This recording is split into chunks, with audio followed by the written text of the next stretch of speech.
다니엘 1장 1절부터 2절까지의 말씀을 본문으로 하나님의 말씀을 나누기를 원합니다. 제가 어린 시절을 떠올려 보면 다니엘이라는 사람에 대해서는 교회 학교에서 참 많이 들었던 기억이 납니다. 지금도 변함없이 교회 학교에는 다니엘이라는 이 인물이 공과책에 빠지지 않고 등장을 할 텐데요. 한 10년 전쯤에는 다니엘 학습법이라 그래서 어떻게 공부할 것인가, 다니엘처럼 공부하자, 이런 책들도 참 유행했던 게 기억이 납니다. 그렇다 보니까 사실 저희는 다니엘이란 인물 자체에 대해서는 그렇게 낯설지 않으실 거예요. 그런데 반대로요, 다니엘서 자체에는 약간 낯설고 어색함을 느끼시는 경우들도 종종 있는 걸로 알고 있습니다. 다니엘에 대해서 참 오해하고 있는 부분들 중 하나가 뭐냐면, 다니엘서 자체는 사실은 미래를 보여주기 위한 책은 아닙니다. 그러니까 미래를 설명하고 미래를 보여주는 것이 다니엘서 자체의 목적은 아닙니다. 다니엘서는요, 오히려 하나님께서 이 세상 가운데 어떻게 일하시고 계신가, 하나님께서 이 세상 가운데에서 어떻게 구원을 이루어 가시는가에 대해서 보여주고자 하는 책입니다.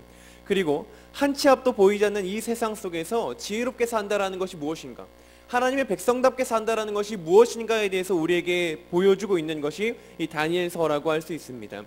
저는 오늘 이 다니엘서 1장 1절부터 2절까지의 말씀을 본문으로 하나님께서 이 땅 가운데서 어떻게 구원을 이루어가고 계시며 우리가 하나님의 백성답게 이 땅 가운데 어떻게 살아갈 것인가에 대해서 하나님의 말씀을 함께 나누기를 원합니다. 먼저 우리가 이 다니엘서가 그리고 있는 이 세상의 모습을 좀 봐야 할 것 같습니다. 다니엘서는요, 국가 멸망이라는 한 나라의 역사에서 가장 끔찍하고 비극적인 순간에 대한 설명으로 시작을 하게 됩니다. 우리 다 함께 다니엘 1장 1절 말씀을 함께 읽도록 하겠습니다. 유다 왕 여호야김이 다스린 지 3년이 되는 해에 바벨론 왕 느부갓네살이 예루살렘에 이르러 성을 에워쌌더니, 주전 597년 그리고 587년 두 차례에 걸쳐서 이뤄진 느부갓네살의 대대적인 침공에 의해서 솔로몬이 지은 예루살렘 성전은 결국은 무너지고 맙니다. 다니엘 1장 1절 2절에서는 이 느부갓네살이 예루살렘 성전 안에 있었던 성전 기물들을 빼내어 신할 땅에 있는 바벨론 신의 마르둑, 그러니까 바벨론 신 마르둑의 신전으로 옮겨갔다라는 내용까지 기술을 하게 됩니다. 이것은 승전국이 패배한 국가의 신전 기물을 취함으로써 이 패망한 국가의 신이 승전국의 신에 의해서 정복되었음을 보여주기 위한 선전 효과를 기대했던 거죠. 그래서 고대 세계에서 전쟁에서 패배한다라는 것은 한 민족의 정체성이 뿌리 뽑히는 비극과도 같습니다. 이스라엘 백성들이 지금 그런 비극적인 역사를 경험했다, 그게 다니엘 1장 1절부터 2절까지의 말씀이라는 겁니다. 더구나 이 느부갓네살이라는 그 이름조차도요, 사실은 이스라엘 백성들의 마음을 매우 어렵게 했을 겁니다. 왜 그러냐면 느부갓네살이라는 이름의 뜻이요, 느보여 당신의 상속자를 보호하소서라는 뜻이었기 때문입니다. 이 느보가 누구냐면 바벨론 최고의 신의 이름을 마르둑이라고 하는데 그 마르둑의 아들이 느보입니다. 이 느보는 마르둑의 아들이자 지혜를 관장하는 신으로 불려왔습니다. 그러니까 이 느보를 향해서 말합니다. 느보여 당신의 상속자를 보호하소서. 이것을 가진 그 이름이 느부갓네살이라는 거죠. 느부갓네살의 이름이 이런 뜻이었기 때문에 이스라엘 백성들은 느부갓네살이란 이름만 들어도 치가 떨렸을 겁니다. 왜 그러냐면 그 느부갓네살의 이름이 보여주는 게 뭡니까? 바벨론의 신은 바벨론 왕을 지켜주었지만 이스라엘 신인 하나님 여호와는 이스라엘을 지켜주지 못하고 결국은 패배하고 패망하고 말았다. 우리를 지켜주지 못한 신이 여호와였다라는 것을 계속 상기시키는 이름이었기 때문에 느부갓네살이라는 이름조차도 치가 떨렸을 것입니다. 하나님은 패배했고 하나님의 역사와 통치는 끝났습니다. 이것이 당시 이스라엘 백성들이 경험한 역사적 비극이었고 다니엘서가 그리고 있는 세상의 한 모습이었습니다. 바꿔 말하면 다니엘서가 보여주는 이 세상의 모습은 이스라엘 백성들이 경험했던 세상의 모습이란 건 뭐냐면 하나님의 백성이라는 정체성 자체가 빼앗긴, 그 정체성을 상실의 위기 가운데 놓인, 아니 상실 그 자체를 경험한 상태, 그게 지금 이스라엘 백성들이 경험하고 있는 이 다니엘서 속의 세상이라는 겁니다. 그리고 또 다른 면에서 이 다니엘서 속의 세상은 어떻게 또 그려지냐면 예루살렘이 느부갓네살에게 함락당했을 때 적지 않은 사람들이 바벨론의 포로로 잡혀가게 됩니다. 바벨론은 그렇게 포로로 잡아온 이들을 중에서 젊고 쓸만한 인물들을 추려가지고 바벨론에 충실한 신하를 만들고자 하는 이 프로젝트를 진행을 하게 됩니다. 그게 다니엘 1장 3절부터 4절까지의 말씀인데요. 우리 이 말씀도 좀 함께 읽어보도록 하겠습니다. 다니엘 1장 3절부터 4절까지입니다. 함께 읽겠습니다. 왕이 환관장 아스부나스에게 말하여 이스라엘 자손 중에서 왕족과 귀족 몇 사람 곧 흠이 없고 용모가 아름다우며 모든 지혜를 통찰하며 지식에 통달하며 학문에 익숙하여 왕궁에 설만한 소년을 데려오게 하였고 그들에게 갈대아 사람의 학문과 언어를 가르치게 하였고 여기서 바벨론 왕은요, 특단의 조치를 한 가지 더 취하는데 그것이 뭐냐면 바벨론 왕 자신이 먹는 음식과 포도주까지 이 소년들에게 내어줬다라는 겁니다. 이 파격적인 조치를 감행함으로써 얻고자 했던 것은 무엇이냐면 3년이라는 시간 동안 그들을 트레이닝 시켜가지고 철저하게 바벨론 왕 자신을 섬기도록 훈련을 시키는 거였습니다. 그래서 자신이 점령한 그 이스라엘의 청년들, 이스라엘 소년들을 바벨론의 신하로 끌어들이고 바벨론의 신민으로 만드는 것이 지금 이 정책의 한 일환이었다라는 거죠. 그 일환으로서 진행했던 것 중 하나가 뭐냐면 소위 말해서 창씨 계명을 진행을 하게 됩니다. 어차피 국가 멸망으로 정체성이 뿌리 뽑힌 이들이었기 때문에 바벨론의 정체성을 뼛속 깊이 이제 심겨주려는 것이었죠. 그래서 이스라엘 백성들 특유의 그 이스라엘식의 이름들을 없애게 하고 바벨론식의 이름으로 계명하도록 합니다. 저희가 잘 아는 다니엘의 세 친구의 이름 있지 않습니까? 사드락과 메삭과 아벳느고라는 그 이름도요, 바벨론식 이름입니다. 다니엘 역시 바벨론식 이름을 받게 되는데 그 이름이 뭐냐면 잘 알려지진 않았습니다만 벨드사살이라는 이름을 받게 됩니다. 근데 이 벨드사살이란 이름은요, 벨이요 그의 생명을 보존하소서라는 뜻입니다. 이 벨은 마르둑이거든요. 그러니까 바벨론의 최고신 마르둑을 부를 때 호칭 중에 하나가 벨입니다. 그러니까 마르둑이요 이 생명을 보존하소서라는 뜻이 이 벨드사살이라는 이름에 담겨 있는데, 이 말을 듣고 사는 다니엘 입장에서 생각을 해보면 너 지금 이 말, 이 이름을 네가 취하지 않으면 넌 죽어라는 것과 다를 바가 없습니다. 살고 싶으면 이 이름을 받아들이라는 거죠. 네가 생명을 연장하고 싶으면 바벨론의 신과 종교와 문화와 학문을 받아들이라는 협박이 이 이름 안에 담겨 있다는 겁니다. 하나님의 백성이 아니라 마르둑의 백성된 정체성을 가지라는 요구가 이름을 불리울 때마다 다니엘에게는 들려왔다라는 거죠. 이 세상에서 네가 살고 싶으면 그렇게 해야 한다. 이게 지금 바벨론이 다니엘에게 요구한 거였습니다. 이게 앞으로 네가 살아갈 세상의 방식이야 라고 말입니다. 그런 상황 속에서 저라면 어떤 선택을 했을까? 저희가 오해하면 안 되는 것이 뭐냐면 바벨론이 이스라엘을, 그러니까 남유다를 점령했을 때요, 바벨론은 유다보다 훨씬 더 선진국이었습니다.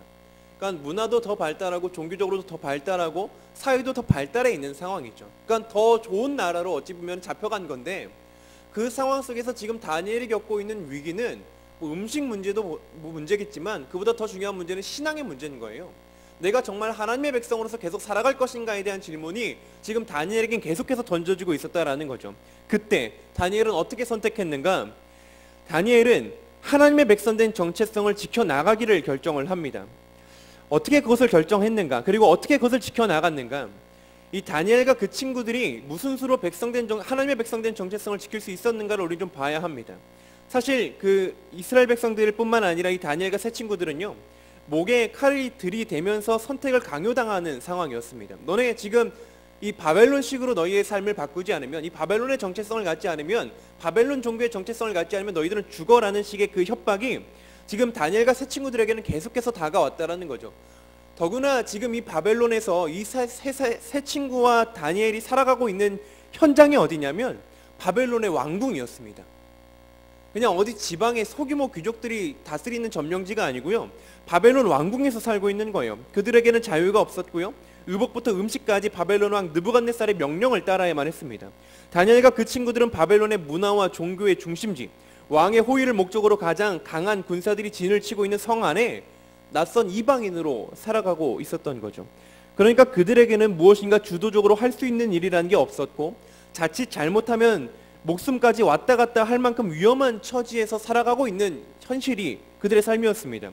그런 상황 속에서 다니엘이 이렇게 결단합니다. 다니엘 1장 8절의 말씀 우리 함께 읽도록 하겠습니다. 함께 읽겠습니다. 다니엘은 뜻을 정하여 왕의 음식과 그가 마시는 포도주로 자기를 더럽히지 아니하리라 하고 자기를 더럽히지 아니하도록 환관장에게 구하니, 여기서 뜻을 정하여 라고 된 히브리어를 직역하면 마음에 두다라는 표현입니다. 다니엘이 무엇인가를 마음에 두었다고 합니다. 다니엘이 무엇인가를 마음에 두었는데 그게 무엇인고 보니까요, 그가 마음에 둔 것은 바벨론 왕이 주는 음식과 그가 마시는 포도주로 자기를 더럽히지 않겠다는 결심을 두었다라는 거예요. 무엇을 결심했고 무엇을 마음에 두었는고 하니 하나님의 백성된 정체성을 포기하지 않겠다라는 결단을 그 마음에 두었다라는 겁니다. 그리고 다니엘은 목숨을 걸고 환관장을 찾아갑니다. 그래서 환관장에게 말합니다. 바벨론 왕이 제공하는 음식과 포도주를 나는 먹지 않겠다고 말합니다. 낯선 이방인이, 더구나 포로로 잡혀왔던 이스라엘 백성이 바벨론 왕궁 한복판에서 권력자인 환관장에게 말하기를 나는 바벨론 왕 느부갓네살의 말을 따르지 않겠습니다라고 말하고 있는 겁니다. 목숨을 걸지 않고선 할 수 없는 말이죠. 나라를 멸망시킨 강력한 원수들의 안방에서 도대체 어떻게 이렇게 행동할 수 있었는가? 그의 처지는 분명히 바벨론 왕 느부갓네살을 독대할 수도 없는 위치였고요. 포로로 잡혀온 곳이기 때문에 모든 행동이 조심스러울 수밖에 없는 상황이었습니다. 그러나 이 다니엘의 마음에 결단이 일어났고 그리고 행동으로 옮겼다라는 것이 다니엘 1장 8절의 말씀입니다. 하나님의 백성이란 정체성을 포기할 수도 없고 절대로 다른 것과도 타협하지 않겠다라는 것이 이 다니엘의 결단이었다라는 것이죠. 결과적으로 우리가 잘 아는 것처럼 열흘간의 테스트 이후에 다니엘과 세 친구는 채식만 하는 것을 허락을 받습니다. 그런데 우리가 이 과정에서 주목해야 할 부분이 있습니다. 그것은 9절 말씀입니다. 자, 우리 9절 말씀 함께 읽도록 하겠습니다. 함께 읽겠습니다. 하나님이 다니엘로 하여금 환관장에게 은혜와 긍휼을 얻게 하신지라.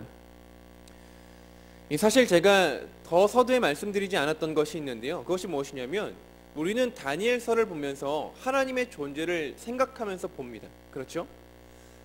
다니엘서 1장 2절만 하더라도 주께서라는 표현이 등장하고 다니엘 1장 9절의 말씀을 보면 하나님이라는 신명이 등장합니다. 그것을 보면 하나님이 여전히 계시구나라는 것을 알 수 있지만 앞서 말씀드린 대로 이스라엘 백성들이 경험했던 역사적 경험은요, 하나님은 이미 패배했고 이 세상에서 사라졌으며 마르두기에 의해서 정복당한 패배한 신이었습니다. 왜냐하면 고대 근동에서 있었던 전쟁들은 신과 신의 전쟁이었기 때문에 한 국가가 다른 국가를 쓰러뜨리면 이 쓰러진 국가, 패배한 국가의 신은 사라지는 것과 다를 바가 없습니다. 그 패배한 국가의 신은 승리한 국가의 신에게 귀속되어 버리죠. 그래서 느부갓네살이 예루살렘 성전 기물을 가지고 다 신할 땅에 있는 마르둑 신전에다가 갖다 놓은 겁니다. 그러니까 지금 예루살렘 성전이 함락당하고 국가가 멸망당한 상황 속에서 이스라엘 백성들은요, 하나님의 부재를 경험하고 있는 상황인 거예요. 하나님은 존재하지 않아요. 이스라엘 백성들의 마음에 이제 더 이상 하나님의 존재를 신뢰할 만한 어떤 표징도, 어떤 증거도 남아있지 않은 상황입니다. 이스라엘 백성들이 역사 동안에 하나님의 임재를 무엇을 보고 느꼈습니까? 이스라엘 백성들은요, 예루살렘 성전이 하나님의 임재의 처소라고 믿어왔습니다. 그런데 하나님의 임재의 처소였던 예루살렘 성전이 무너졌다는 것은 무엇입니까? 하나님이 더 이상 우리와 함께하지 않으며 하나님이 더 이상 어디 계신지도 우리는 알 수 없다라는 것이 이스라엘 백성들의 현 처지였다라는 거예요. 그런 상황 속에서 지금 다니엘이 무슨 결정을 하냐면 하나님이 어디 계신지 알 수도 없고 하나님이 함께 하시는지 살아계신지도 알 수 없는 상황 속에서 나는 그래도 하나님 백성 하겠습니다라는 결단을 했다라는 겁니다. 목숨 걸고 그것을 했다라는 것이죠. 그리고 나서 다니엘이 무슨 행동을 합니까? 다니엘이요, 이 하나님의 정체성을 포기하지 않겠다고 마음의 결정을 한 다음에 환관장을 찾아갔습니다. 그런데 우리가 본문 말씀을 보면서 보게 되는 건 뭐냐면 다니엘이 하나님 앞에 하나님, 내가 하나님 백성으로 계속 살아가겠습니다. 하나님 나를 도와주십시오라고 기도하는 모습을 볼 수가 없습니다. 왜 그렇다고요? 하나님이 어디 계신지도 모르고 하나님의 존재에 대한 그 확신도 할 수 없는 상황이었다라는 거죠. 그게 역사적인 정황이었다라는 겁니다. 정체성만 뿌리 뽑힌 게 아니고요, 하나님에 대한 믿음조차도 뿌리 뽑힐 위기 속에서 지금 다니엘은요, 보이지 않는 하나님, 느껴지지 않는 하나님, 경험되지 않는 하나님, 그 어떤 것으로도 확인할 수 없는 그 하나님을 마지막까지 붙들기로 결정했다라는 겁니다. 다니엘은 그래서 기도하지 않습니다. 기도하지 못합니다. 하나님이 어디 계신지 알지 못하니까요. 그런데 오히려 다니엘 1장 8절에서 9절의 말씀은 다니엘이 말하지 않은 그 속마음까지 하나님이 다 아셨다라는 인상을 줍니다. 하나님은 하나님이 보이지 않는 시대를 살아감에도 불구하고 하나님의 백성된 정체성을 포기할 수 없노라 결단한 이들의 마음과 그 중심을 아시고 그들을 보고 계셨다. 그게 다니엘 1장 9절의 말씀이라는 겁니다. 다시 한 번만 이 1장 9절의 말씀을 읽어봤으면 좋겠습니다. 함께 읽겠습니다. 하나님이 다니엘로 하여금 환관자에게 은혜와 긍휼을 얻게 하신지라. 다니엘은 지금 아무것도 기대할 수 있는 상황이 아니었습니다. 믿음은 흔들리고 있어요. 바벨론의 수많은 종교와 문화가, 바벨론의 더 발달한 그 문화가 지금 다니엘을 유혹하고 있는 상황이에요. 그런데 다니엘은 이 보이지 않는 하나님에 대한 믿음을 지키고 그 선한 싸움을 다하기 위하여 결단을 내립니다. 목숨을 걸고 결단을 내립니다. 나는 그래도 하나님 믿겠다.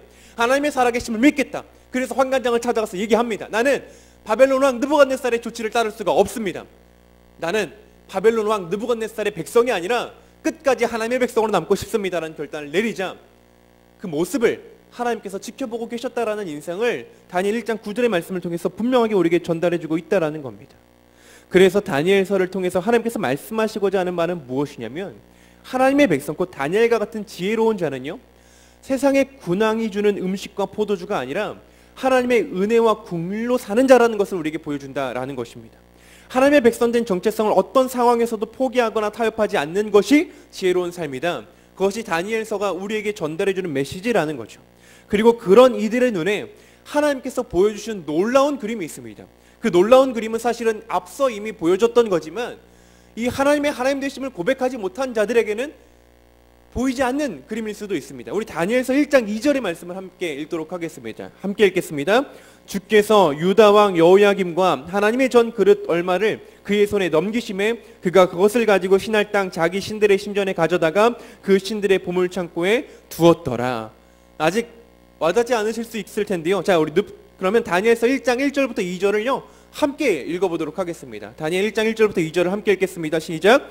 유다 왕 여호야김이 다스린 지 3년이 되는 해에 바벨론 왕 느부갓네살이 예루살렘에 이르러 성을 에워쌌더니 주께서 유다 왕 여호야김과 하나님의 전 그릇 얼마를 그의 손에 넘기심에 그가 그것을 가지고 신할 땅 자기 신들의 신전에 가져다가 그 신들의 보물 창고에 두었더라. 본래 이스라엘 백성들이 알고 있는 바는 이렇습니다. 느부갓네살이 예루살렘 성을 에워쌌고 느부갓네살에 의해서 그 성이 무너졌으며 느부갓네살이 성전 기물을 탈취해 갔다. 이것이 이스라엘 백성들이 알고 있는 역사적 정황이고 팩트입니다. 그런데 이 다니엘서 1장 2절의 말씀은 좀 다른 말씀을 합니다. 1절에서와 같이 느부갓네살이 예루살렘을 에워쌌던 건 맞다. 그런데 그 성과 그 성전 기물을 넘기신 분은 여호와 하나님이셨다라고 말씀하고 있는 겁니다. 느부갓네살은 예루살렘 성전을 에워싼 것까지는 했지만 그 성을 점령할 수 있도록 허락하신 분도 하나님이시고 그 성전에서 성전 기물을 가져가게끔 허락하신 분도 하나님이셨다라고 성경은 분명하게 말씀하고 있다라는 겁니다. 하나님은 패배한 것 같으나 패배하지 않으셨고 죽은 것 같으나 죽지 아니하셨으며 침묵하신 것 같으나 침묵하지 않으셨다라는 겁니다. 오히려 하나님께서 역사의 주관자가 되신다라는 사실을 더 선명하게 보여주고 있는 겁니다. 그리고 나서 다니엘의 삶을 비춤으로써 우리에게 무엇을 보여주냐면 이 역사의 주관자이신 하나님께서 또한 내 삶의 주관자이심을 고백하는 삶, 그것이 바로 하나님의 백성의 삶이라는 것을 보여주고 있다는 것입니다. 그것이 저와 여러분의 삶이 되어야 할 줄을 믿습니다. 이제 말씀을 맺기를 원합니다. 바벨론 포로기를 살아갔던 이스라엘 백성들을 향한 메시지는 성경 여기저기서 발견이 됩니다. 특별히 이사야 46장 1절에서 4절은요 바벨론 통치 아래 살아가는 이스라엘 백성들을 향한 하나님의 사랑의 말씀이 담겨 있는데 우리 이 말씀을 좀 함께 읽어봤으면 좋겠습니다. 이사야 46장 1절부터 4절입니다. 우리 화면을 보시면서 다 함께 읽도록 하겠습니다. 함께 읽겠습니다. 벨은 엎드려졌고 느보는 구부러졌도다. 그들의 우상들은 짐승과 가축에게 실렸으니 너희가 떠매고 다니던 그것들이 피곤한 짐승의 무거운 짐이 되었도다. 그들은 구부러졌고 그들은 일제히 엎드러졌으므로 그 짐을 구하여내지 못하고 자기들도 잡혀갔느니라. 야곱의 집이여 이스라엘 집에 남은 모든 자여 내게 들을지어다. 배에서 태어남으로부터 내게 안겼고 태에서 남으로부터 내게 업힌 너희여 너희가 노년에 이르기까지 내가 그리하겠고 백발이 되기까지 내가 너희를 품을 것이라. 내가 지었은즉 내가 업을 것이요 내가 품고 구하여 내리라. 아멘. 하나님이 이사야 46장 1절에서 4절의 말씀을 통해서 분명하게 보여주시는 건 뭐냐면 바벨론의 신이라고 하는 이 벨과 느보, 마르둑과 느보는 구부러졌다라고 말씀하십니다. 그리고 그들을 싣고 다니는 짐승들을 봐라. 그 우상들을 싣고 다니는 짐승들은 지쳐서 쓰러졌다라는 거예요. 그런데 그 반대급부로 보여주시는 건 뭐냐면 이스라엘 백성들아 너희가 나를 업고 다녔냐? 아니지 않느냐? 내가 너희를 업고 다녔고 내가 너희를 안고 다녔다라고 말씀하고 계신 겁니다. 세상의 우상들과 내가 분명히 다른 것은 무엇이냐면 너희가 태어나서 늙어 죽을 때까지 나는 너희를 안고 다니는, 내가 너희를 업고 다니는 너희의 하나님이요 너희의 구원자요 너희의 아버지라고 하나님은 분명하게 말씀하고 계시다라는 겁니다. 날마다 이 세상 속에서 죄와 사망의 법과 그 정체성을 강요당하며 사는 것이 우리의 삶입니다. 그러나 그리스도 예수 안에 있는 생명의 성령의 법으로 말미암아 더 이상 육신에 져서 육신대로 살 수 없는 존재가 되었음을 우리 모두가 선포하기를 원합니다. 주님, 내가 어떠한 유혹과 핍박 가운데서도 믿음을 지키기를 원합니다. 하나님의 백성, 하나님을 아바 아버지라고 부르는 자녀됨을 누릴 수 있도록 성령의 충만함을 이 시간 내게 주옵소서. 오늘 우리가 함께 그렇게 기도하면서 나아가기를 원하고 우리의 평생의 삶을 하나님께 그렇게 드리는 저와 여러분이 되기를 부탁을 드립니다. 기도하시겠습니다.